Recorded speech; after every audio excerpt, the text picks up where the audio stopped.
Welcome to our channel. Today we how to connect new Relic to your web app for UI monitoring, full guide step by step clearly. Start by logging into your new Relic account. If you don't have an account, create one by visiting the new Relic website. Once logged in, navigate to the APM section in the new Relic dashboard. Click on the Add More button to add a new application. Select the appropriate language for your web application from the list provided. Follow the instructions specific to your programming language.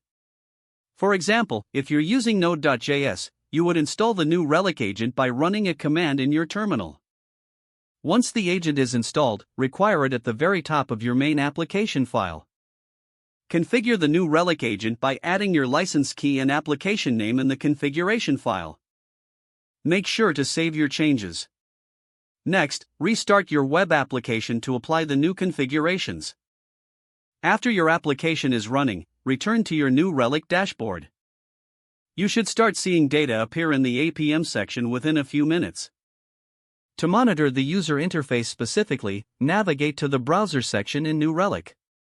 Click on the Add Browser button to set up UI monitoring. Choose to use autocomplete for automatic instrumentation or opt for manual instrumentation by including specific scripts in your web app. If you choose manual instrumentation, copy the provided JavaScript snippet. Place this snippet in the head of your HTML files. Once your changes are made, refresh your web app. Return to the new Relic dashboard to see UI performance metrics. After some time, explore different insights available through New Relic's dashboard. Utilize these insights to identify areas for optimization in your web app. Adjust your configurations or instrumentations as necessary based on your findings.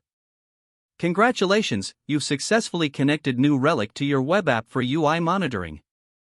If the page does not load, refresh the browser or try again in a private or incognito window. Make sure you are using the correct email address, then retype it carefully to avoid small typos. If your password is not accepted, use the reset option and create a new strong password you can remember. Check your spam folder for verification or security emails, then complete any requested confirmation steps. Don't forget to like this video and subscribe to our channel for more step-by-step tech guides.